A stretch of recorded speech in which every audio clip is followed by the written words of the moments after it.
देखिए, कल हम लोग फर्स्ट लेक्चर पढ़े थे, आज हम लोग दूसरे लेक्चर में हैं, सेकेंड लेक्चर पढ़ेंगे। कल हम आपको बताए थे कि कूलम्ब्स लॉ पढ़ेंगे। आज कूलम्ब्स लॉ पढ़ने से पहले एक बात को समझ लीजिए, कूलम्ब्स लॉ होता क्या है। कूलम्ब्स लॉ आपको हम कल बताए थे, दो चार्ज बॉडी के बीच का जो फोर्स है, दो चार्ज बॉडी है, ये भी एक चार्ज है, चार्ज मान लीजिए चार्ज 1 एंड चार्ज 2। दो चार्ज बॉडी के बीच में कोई भी एक अट्रैक्शन फोर्स या रिपल्सन फोर्स लगता है। उस अट्रैक्शन फोर्स और रिपल्सन फोर्स को कैलकुलेट करने का जो तरीका है, जो लॉ है, वो कूलम्ब्स साहब ने हमें दिया है। एक बात जो कि आप पहले ऑलरेडी जान रहे हैं, फिर भी एक आपको नॉलेज के लिए एक बात बताते हैं। जैसे कि आपको पता होगा कि प्लस और प्लस, कल ही बता दें, प्लस और प्लस क्या करता है, रिपेल करता है कि नहीं। उसके बाद क्या, माइनस और माइनस भी रिपेल करेगा, सेम चीज है। और उसके बाद माइनस और प्लस क्या करेगा, अट्रैक्ट करेगा। क्या करेगा, अट्रैक्ट करेगा। क्यों अट्रैक्ट करेगा, बात समझिएगा। कल हम आपको चार्ज की प्रॉपर्टी बताए थे, जिसमें बताए थे कि same charge repel each other and same charge repel each other and opposite charge, एक पॉजिटिव हो एक नेगेटिव हो, वो सब क्या करता है, अट्रैक्ट ईच अदर। तो कूलम्ब्स साहब ने क्या बोला, इस बात को समझिएगा। कूलम्ब्स साहब बोले कि दो चार्ज बॉडी के बीच का या तो रिपल्सन फोर्स या तो अट्रैक्शन फोर्स, या तो वो रिपेल करने वाला फोर्स हो या तो अट्रैक्ट करने वाला फोर्स होगा। बात समझिएगा, या तो रिपेल करने वाला फोर्स या अट्रैक्ट करने वाला फोर्स। दो चार्ज बॉडी का जो बीच का फोर्स लगता है, वो कूलम्ब्स साहब ने दो तीन तरीके से बताया। सुनिएगा, फर्स्ट वाला, कूलम्ब्स साहब बोले according to Coulomb's law, force between two charge body is directly proportional force between two charge body is directly proportional to product of their charges। जैसे देखिएगा, force is directly proportional to q1 and q2। हमने मान लिया कि जो charge है, जो charge body है, उसको एक चार्ज बॉडी को हम q1 मान लिए, एक चार्ज बॉडी को हम q2 मान लिए। एक चार्ज बॉडी को हमने क्या मान लिया, Q1, और एक चार्ज बॉडी को हमने क्या मान लिया, Q2। तो उन्होंने पहला बात बोला, कोई भी जो फोर्स लगेगा, force between two charge body, वो जो चार्ज जो होगा ना, वो फोर्स के चार्ज का जो प्रोडक्ट है, वो डायरेक्टली प्रोपोर्शनल होगा। बात को समझिएगा। Q, उन्होंने बोला कि कोई एक चार्ज है, इसको मान लिए Q1, ये एक चार्ज है मान लिए Q2, ये एक चार्ज है Q1, ये एक चार्ज है Q2। इस दोनों के बीच का जो फोर्स होगा, या तो रिपल्सन फोर्स या तो अट्रैक्शन फोर्स होगा। जो फोर्स होगा चार्ज 1 और चार्ज 2 के बीच का, समझिएगा बात को। जो चार्ज 1 और चार्ज 2 के बीच का जो फोर्स होगा, या तो अट्रैक्शन या तो रिपल्सन, वही क्या है, कूलम्ब्स लॉ है। समझिएगा, कूलम्ब्स लॉ बोलता क्या है कि जो भी चार्ज होता है, कूलम्ब्स लॉ तीन बात बोलता है, बात को समझते रहिएगा। पहला बात, ये चार्ज है और ये चार्ज है, ये भी एक चार्ज है Q1, ये चार्ज है Q2। कभी भी दो चार्ज के बीच के में जो फोर्स लगता है, उनके सेंटर से लगता है। कभी भी दो चार्ज के बीच में जो फोर्स लगता है, वो उनके सेंटर से लगता है। जैसे कि देखिएगा, अगर मान लीजिए ये चार्ज है, तो ये चार्ज का ये एक अपना सेंटर है, इस चार्ज का एक अपना सेंटर है। ऐसा नहीं होगा कि अगर Q2 जो चार्ज है Q1 को पर फोर्स लगा रहा है, तो ऐसा नहीं कि इसको इधर रिपेल कर देगा, इधर रिपेल कर देगा, इधर रिपेल कर देगा, ऐसा कुछ नहीं है। या ये इस पर फोर्स लगा रहा है, तो ऐसा नहीं है कि ये इधर रिपेल कर देगा, इधर रिपेल कर देगा, ऐसा नहीं है। क्या, कैसे रिपेल करेगा, ये जो लाइन ज्वाइनिंग हुआ ना, द लाइन ज्वाइनिंग मतलब कि force act along line joining centre of two charges. जैसे कि एक बात नोट में लिख लीजिएगा, यहां पर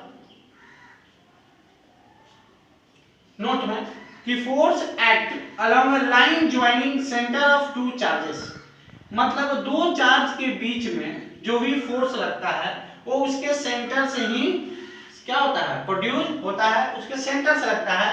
मतलब यहां से अगर फोर्स लगेगा तो इस दिशा में, मतलब लाइन के थ्रू ही आगे पीछे जाएगा, या इस पर जाएगा। अट्रैक्शन फोर्स लगेगा तो इस लाइन के अंतर्गत ही आएगा। ऐसा नहीं है कि इधर से आएगा ऐसे या ऐसे, या रिपेल करेगा तो उधर जाएगा, या रिपेल करेगा तो उधर जाएगा, ऐसा कोई बात नहीं है। तो पहला बात कौन बोला? कूलम्ब साहब ने पहला बात यही बोला कि कोई भी चार्ज बॉडी है, जो दो चार्ज बॉडी है, उस दो चार्ज बॉडी के बीच का प्रोडक्ट का चार्ज, उस चार्ज के प्रोडक्ट जो होगा फोर्स के डायरेक्टली प्रोपोर्शनल होगा। ये बात हो गया पहला। दूसरा बात उन्होंने बोला their charges and inversely proportional to square of distance between them, और इनवर्सली प्रोपोर्शनल होगा स्क्वायर उसके डिस्टेंस, उसके बीच की दूरी के, inversely proportional to square of distance between them. जैसे आप जब स्टूडेंट होंगे, आप मैग्नेट लिए होंगे, तो आप देखते होंगे कि दो मैग्नेट है यहाँ, आप मैग्नेट को जिस तरह क्लोज ले आते होंगे, मैग्नेट को आप जितना क्लोज लाइएगा, मैग्नेट को हमने मान लीजिए इतना क्लोज लाए तो तुरंत चिपक जाएगा, अट्रैक्ट करता था, है कि नहीं? जब मैग्नेट को हम लोग थोड़ा और दूर रखते थे, डिस्टेंस और नीचे जा दूर, जितना दूर जाता था उसके बीच का फोर्स ऑफ अट्रैक्शन क्या होता था? बहुत कम होता था, या फिर फोर्स ऑफ रिपल्सन भी कम होता था, है कि नहीं? जैसे कि आप मान लीजिए एक घर पे एक्सपेरिमेंट छोटा सा कर सकते हैं, एक नॉर्थ पोल एक साउथ पोल लीजिएगा, नॉर्थ पोल साउथ पोल लीजिएगा, दोनों के एक साथ लाइएगा, तुरंत चिपक जाएगा। नॉर्थ और साउथ है, अपोजिट चार्ज है तो अट्रैक्ट कर देगा। अब मान लीजिए दोनों साउथ ले लीजिए या दोनों नॉर्थ ले लीजिए और दोनों को एक साथ रखिए, तो दोनों इतना दूर रहेगा, क्या अट्रैक्शन होगा, रिपल्सन होगा? नहीं होगा। लेकिन उसको जब पास लाइएगा तो आप फील कीजिएगा, एक्सपीरियंस कीजिएगा कि वो क्या कर रहा है, दोनों एक दूसरे को रिपेल कर रहा है। तो जितना क्लोज लाइएगा उतना ज्यादा रिपल्सन आपको महसूस होगा। तो वही बात बोले हैं कूलम्ब साहब, पहला बात बोले कि फोर्स जो होता है वो डायरेक्टली प्रोपोर्शनल होता है Q1 × Q2 और इनवर्सली प्रोपोर्शनल होता है 1/r², मतलब square of distance between them. वही चीज बोले according to Coulomb's law, force between two charge body is directly proportional to product of their charges and inversely proportional to square of distance between them, square of distance between them. देखिए, let the body A and B of charge Q1 and Q2, हम मान लेते हैं कि कोई body है, हम मान लिए कि कोई बॉडी है जिसका चार्ज हम मान लिए कि क्या है, Q1 है और एक Q2 है। एक मान लिए कि कोई चार्ज है, यहाँ पर चार्ज मान लिए Q1 and Q2, बात समझिएगा। And place at a distance r, एक r डिस्टेंस पर रखें अकॉर्डिंग टू कूलम्ब्स लॉ, जिस तरह हम आपको लिखे हैं, जिस तरह लिखा हुआ है। आपको अगर पेपर में पूछेगा कूलम्ब्स लॉ क्या है, आप तो कूलम्ब्स लॉ समझ गए क्या है कि कूलम्ब्स लॉ बोलता है कि दो चार्ज के बीच में अगर जो फोर्स लगे, या तो रिपल्सन या तो अट्रैक्शन फोर्स लगे, उसमें कूलम्ब्स लॉ तीन बात बोला। पहला बात बोला कि फोर्स डायरेक्टली प्रोपोर्शनल होता है Q1 × Q2 के, दूसरा बात फोर्स इनवर्सली प्रोपोर्शनल होता है 1/r² के, और तीसरा बात जो कूलम्ब्स लॉ बोले थे कि कोई जो फोर्स है वो मीडियन पर डिपेंड करता है। अभी हम लोग जो पढ़ेंगे, जो ये चार्ज पढ़ रहे हैं, वो चार्ज कहाँ है, या तो वैक्यूम में रखे हुए हैं या तो एयर में रखे हुए हैं, या तो वैक्यूम में रख के पढ़ रहे हैं या तो एयर में रख के पढ़ रहे हैं। अब क्या ये फोर्स जो है हर एक मीडियम पर जाके बदलता रहता है, लेकिन हम आप 12th में भी जाइएगा, ये 12th में चैप्टर 1 में ही पढ़िएगा कूलम्ब्स लॉ, उसमें भी आपको यही बताया जाएगा। वहां पर थोड़ा सा एडवांस हो जाएगा और कुछ ज्यादा नहीं है, सेम चीज है, बस वहां पर आपको परमिनिटी ये सब पढ़ाया जाएगा, छोटा छोटा चीज, तो वो सब चीज आप 12th में देखिएगा। अभी जो 10th का बात है, तो आप इतना समझ लीजिए कि बस आप इतना समझिए कि कूलम्ब्स लॉ बस तीन बात बोला कि मीडियम पर भी डिपेंड करता है, कि जैसा मीडियम होगा उसके अनुसार उसका वैल्यू बदलता है। उस पर आगे हम लोग बात करेंगे। देखिए अकॉर्डिंग टू कूलम्ब्स लॉ हम लिख लिए कि कोई भी चार्ज है। अब कभी कभी बोलता है कि सर, कभी कभी आप किसी बुक में देखिएगा कि ये चार्ज है, मान लीजिए Q1, ये चार्ज Q1 जो है ना Q2 को फोर्स लगा है, तो बहुत लोग इस तरह लिखते हैं वेक्टर फॉर्म में, force on Q1 due to Q2। क्या लिखते हैं हम लोग, फोर्स ऑन Q1, ऐसे कभी कभी लिखा रहता है, कभी कभी इस तरह भी लिखा रहेगा, देखिएगा 1 और 2। तो 1 और 2 का मतलब क्या, F1 2 इस तरह करके बात समझिएगा, इधर साइड में समझा रहे। ये फोर्स 1 और 2 कैसे हो गया, मान लीजिए इस चार्ज को 1 मान लिए, ये चार्ज 1 है, ये चार्ज 2 है, अपने मन से चार्ज 1 और चार्ज 2 मान लिए, आप Q1 और Q2 भी कर सकते हैं, कोई दिक्कत नहीं है। अब मान लीजिए कोई बोले कि इस पर कहां से चार्ज फोर्स लग रहा है, तो आप बोलिएगा फोर्स ऑन वन जो है लिखेगा फोर्स ऑन वन मतलब कि Q1, force on Q1 due to Q2, किसके कारण है? Q2 के कारण। मतलब 1 पर फोर्स Q2 के कारण, 1 पर फोर्स 2 के कारण है और 2 पर फोर्स 1 के कारण है। बात समझे? तो क्या होता है force on Q1 due to Q2, इस तरह लिखा रहता है वेक्टर फॉर्म में, क्योंकि आप जानते हैं कि कभी भी फोर्स जो होता है वो क्या होता है? वेक्टर फॉर्म में होता है, वेक्टर होता है। कभी भी फोर्स क्या होता है? वेक्टर होता है। तो इस तरह बहुत लोग बच्चा, हम उम्मीद है कि आप सीख गए होंगे ये लिखना। अगर मान लीजिए फिर भी नहीं सीखे, एक बार और बताते हैं, देखिएगा। कभी भी बोलेगा इस पर फोर्स का लिख कर बताइए वेक्टर फॉर्म में, तो आप लिखिएगा फोर्स, वेक्टर है तो डायरेक्शन दिखाएंगे, फोर्स ऑन वन, जो 1 पर फोर्स है ड्यू टू 2। कभी कभी बुक में ऐसे लिखा रहता है, या फिर आप ऐसे लिख सकते हैं force on Q1 due to Q2, जो Q1 पर जो फोर्स है उस किसके कारण है? Q2 के कारण है। वहां लिखना है तो आप ऐसे लिख सकते हैं, यहाँ पर हम Q1 लिख देते हैं, ठीक है, Q1 Q2। और यहाँ पर मान लीजिए लिखना है तो लिखेगा force on Q2 due to Q1। जो फोर्स ऑन Q2 है वो किसके कारण है? Q1 के कारण है। इसके बीच की दूरी क्या है? तो R मीटर, मान लीजिए R मीटर। तो उम्मीद है कि ये बात तो आप समझ गए होंगे।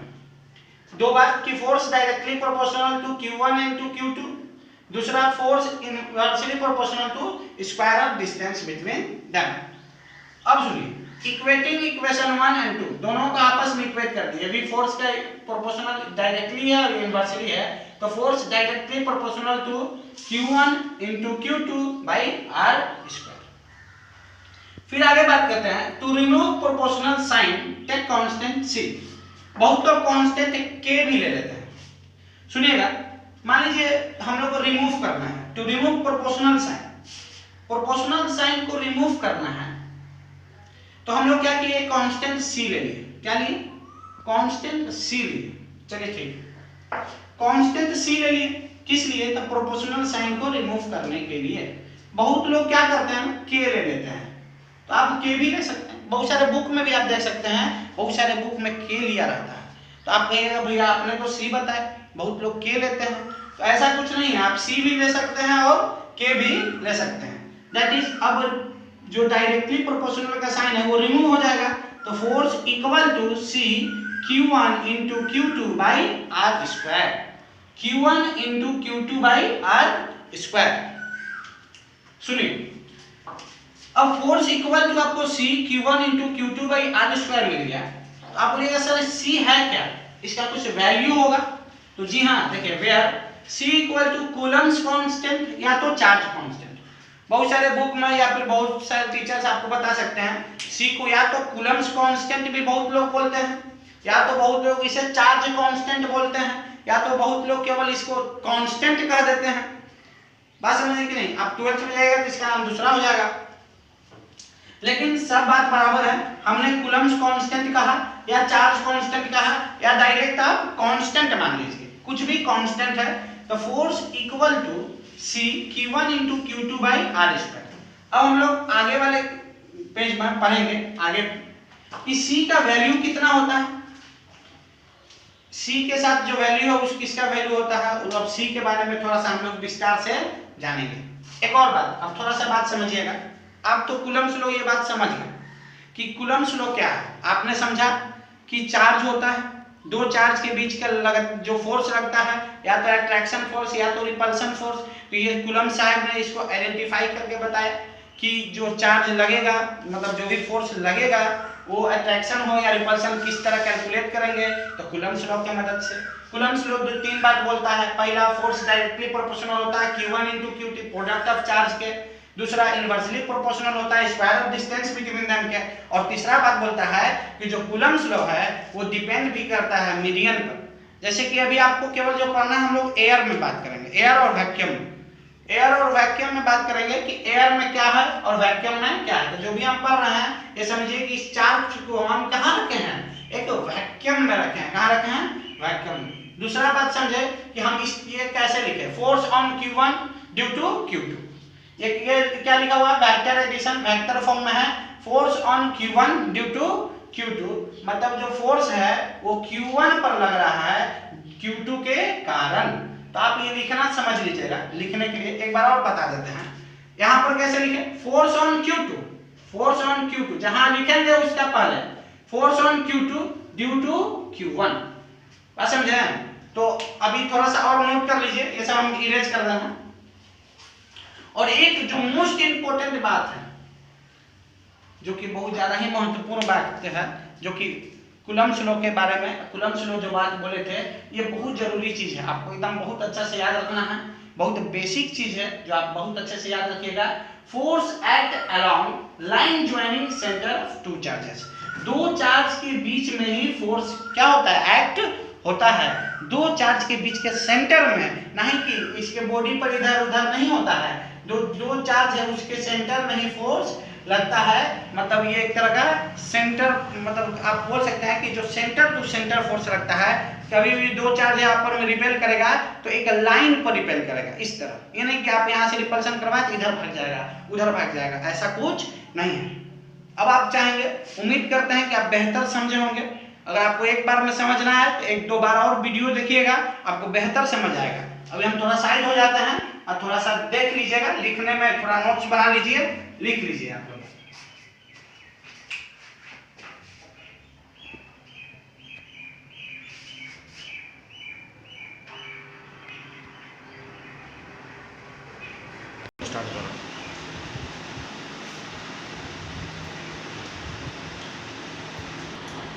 अब हम लोग बात कर रहे थे C, बोले थे कि C का वैल्यू क्या होता है। C का वैल्यू होता है 1/4 पाई एप्सिलॉन नॉट। ये E नहीं है, इसको E नहीं पढ़ेंगे, 1/4 पाई E नॉट नहीं पढ़िएगा या E नहीं पढ़िएगा, इसको क्या पढ़ेंगे हम लोग, 1/4 पाई एप्सिलॉन नॉट। और ये इस तरह ही केवल है, इसको हम लोग बोलेंगे केवल एप्सिलॉन।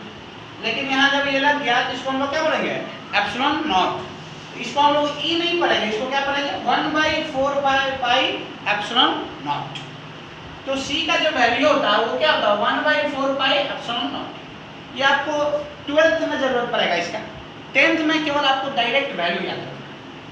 लेकिन जो C का कांस्टेंट है, C या K कह सकते हैं, जो K या C का जो वैल्यू है वो केवल 10th में हम लोग रख लेते हैं न्यूमेरिकल बनाने के लिए, कि जहां C का यूज होगा। जैसे हम लोग अभी आपको फॉर्मूला बताया कि force equal to C Q1 Q2 by R square. अभी आप बोला ना, force equal to C Q1 Q2 by R square. तो सुनिएगा, तो ऐसा होता क्यों, बात समझिएगा। अब हमको C का वैल्यू चाहिए, तो आप क्लास 10th में तो आप रख लीजिए। C का वैल्यू कितना याद कर लीजिए आज के बाद, 9 × 10⁻⁹ न्यूटन मीटर स्क्वायर पर कूलम का स्क्वायर। क्या 9 × 10⁻⁹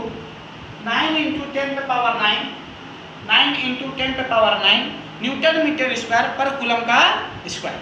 तो वो क्या हो गया, C का वैल्यू आपको डायरेक्ट यहाँ से यहाँ याद रखना, लेकिन एज ए नॉलेज के लिए हम बता दिए कि C का वैल्यू 1/4 पाई एप्सिलॉन नॉट होता है।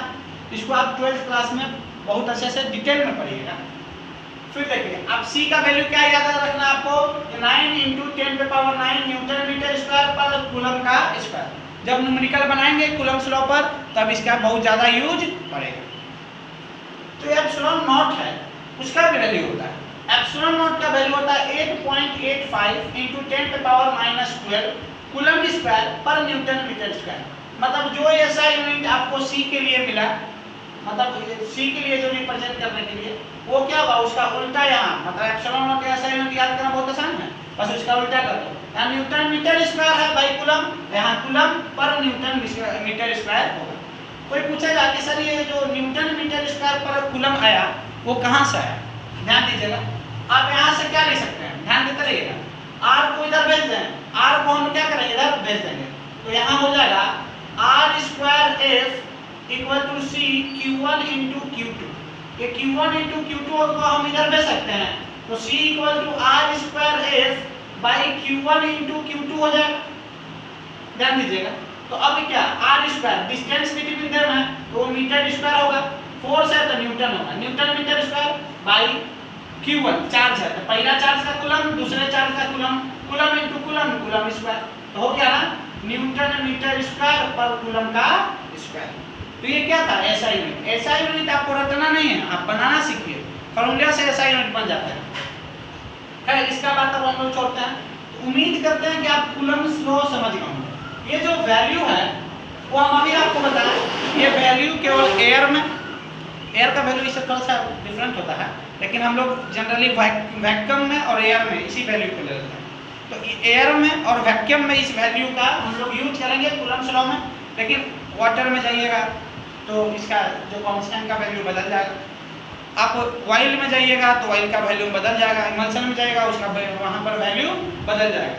तो इसका वैल्यू क्या है, बदलते रहता है, लेकिन फिर भी हम लोग अभी जो याद रखेंगे वैक्यूम के केस में, एयर के केस में कितना होगा 9 × 10⁹ न्यूटन मीटर स्क्वायर पर कूलम का स्क्वायर। अब ये बात हुआ आपका कूलम्स लॉ क्लियर हो गया। आप अब कूलम्स लॉ को बहुत अच्छे से पढ़ लीजिएगा, एक बार किताब से भी बुक से भी पढ़ लीजिएगा। उसके बाद हम लोग जब न्यूमेरिकल डील करेंगे, आपको ग्रुप में न्यूमेरिकल प्रैक्टिस पेपर जाएगा तो आपको बहुत अच्छा से न्यूमेरिकल बनाने आएगा, बहुत अच्छा आप न्यूमेरिकल बनाइएगा। हम लोग अभी आगे देखते हैं कंडक्टर क्या होता है, कंडक्टर और इंसुलेटर। ये तो क्लास 8 का टॉपिक है, फिर भी देखें कंडक्टर क्या होता है। कंडक्टर्स तो हम बताएं आपको, those substance through which electricity can flow are called conductors. वो सबस्टेंस जिससे इलेक्ट्रिसिटी आसानी से फ्लो करे, कोई भी मेटल ले लीजिए, कोई एलॉय ले लीजिए, उससे भी फ्लो करता ही है। अगर कोई एलॉय है तो उससे बहुत इजीली नहीं फ्लो करता है, लेकिन इलेक्ट्रिसिटी फ्लो कर जाता है। तो वो सबस्टेंस जिससे इलेक्ट्रिसिटी फ्लो करे उसको हम लोग क्या बोलते हैं, कंडक्टर बोलते हैं। जैसे जितने भी मेटल्स हैं वो कंडक्टर होते हैं, एक आधे का एक्सेप्शन है उसको छोड़ के। उसके बाद जितने भी मेटल एलॉयस हैं वो भी क्या होते हैं, कंडक्टर्स ही होते हैं। इंसुलेटर क्या होता है, those substance through which electricity can not flow. वो सबस्टेंस जिससे इलेक्ट्रिसिटी पास नहीं हो सकता है, लकड़ी हो गया, ये मार्कर हो गया, इससे इलेक्ट्रिसिटी पास नहीं होगा। कोई भी थर्मोसेटिंग प्लास्टिक हो गया, कोई प्लास्टिक हो गया, उससे इलेक्ट्रिसिटी पास नहीं होता है। और जिससे इलेक्ट्रिसिटी पास ना हो उसको हम लोग क्या बोलते हैं, इंसुलेटर। तो इंसुलेटर एग्जांपल में वुड हो गया, कॉटन हो गया, बैकलेट हो गया, या फिर थर्मोसेटिंग प्लास्टिक हो गया, जिससे प्लग बना रहता है, हम लोग घर में स्विच बना रहता है। अगर इसमें इलेक्ट्रिसिटी पास होता है तब तो हम लोग जाते बॉल जलाना है तो फिर करंट मारने लगते। इसीलिए ये सब क्या होता है, इंसुलेटर्स होते हैं। तो हम थोड़ा सा हट जाते हैं, आप इसको नोट कर लीजिएगा।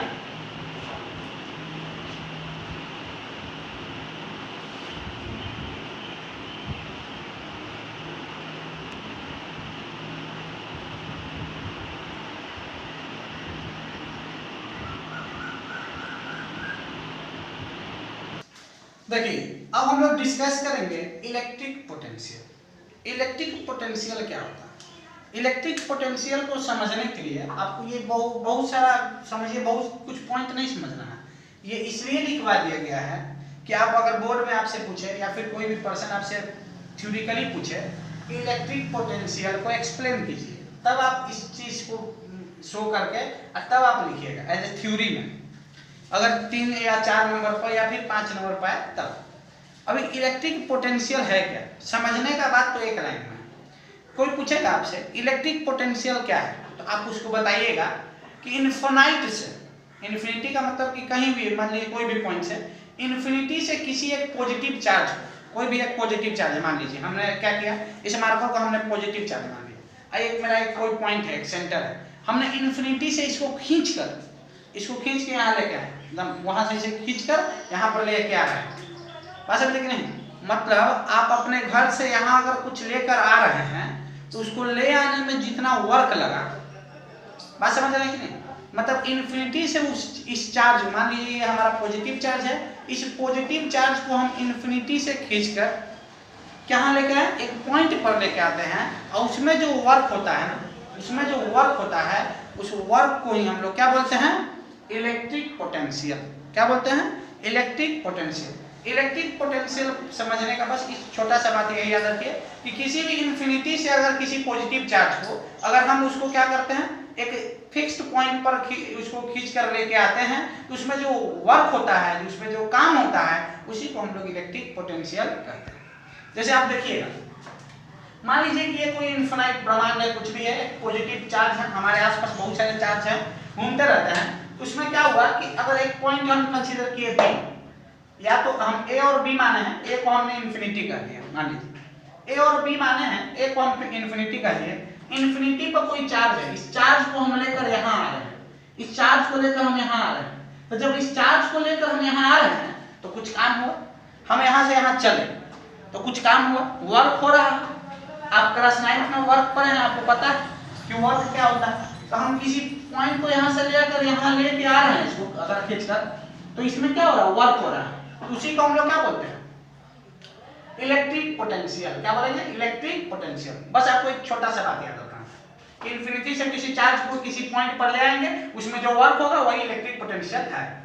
बस इसको समझाने के लिए बस ऐसे करिए कि late us consider an electric field. हमने क्या किया, एक इलेक्ट्रिक फील्ड को कंसीडर किया।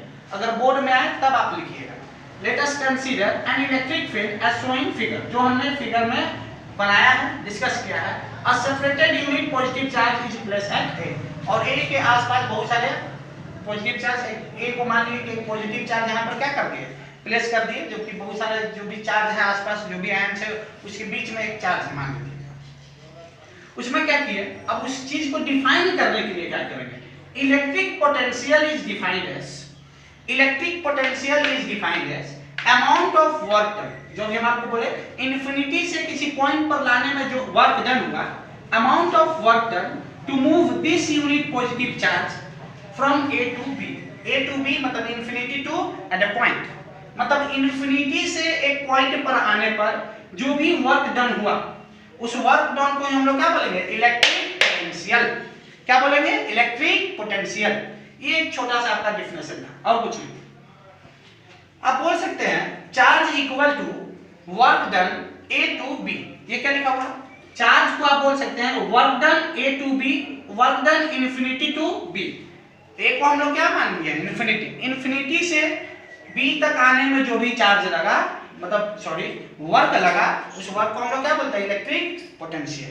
ये चार्ज यहाँ था, इसको इधर भेज दिए, तो 1 कूलम बराबर क्या लिख सकते हैं, work on A to B by charge, मतलब Q। इलेक्ट्रिक पोटेंशियल का एक फार्मूला आपको याद हो गया। इलेक्ट्रिक पोटेंशियल का फार्मूला क्या होता है, इलेक्ट्रिक पोटेंशियल बराबर होता क्या है, work done by charge. Work done A to B लिखिए, डायरेक्ट लिखिए वर्क डन बाई चार्ज। जो इंपॉर्टेंट बात जो हम आपको बताए थे कि ऐसा यूनिट हम लोग फार्मूला से निकालेंगे, पता है ना। तो देखिए इसका वर्क है, तो वर्क का क्या होगा, जूल, और नीचे चार्ज है तो चार्ज का क्या होगा, कूलम। तो SI unit of electric potential, SI unit electric potential का एसआई यूनिट क्या होता है, तो इलेक्ट्रिक पोटेंशियल का एसआई यूनिट जूल पर कूलम होता है, क्योंकि वर्क का हो गया जूल, सी से हो गया कूलम। इसी को हम लोग क्या बोलते हैं, वोल्ट। जूल पर कूलम को हम लोग क्या बोलते हैं, वोल्ट भी बोलते हैं। It is denoted by V, capital V, not V, छोटा वाला वी से नहीं, बड़े वाले वी से दिखाते हैं। इसको हम लोग किससे डिनोट करते हैं, कैपिटल वी से, बड़े वाले वी से इसको हम लोग क्या करते हैं, डिनोट करते हैं। और इट इज स्केलर क्वांटिटी, जो इलेक्ट्रिक पोटेंशियल होता है वो कौन सा क्वांटिटी होता है, स्केलर क्वांटिटी होती है।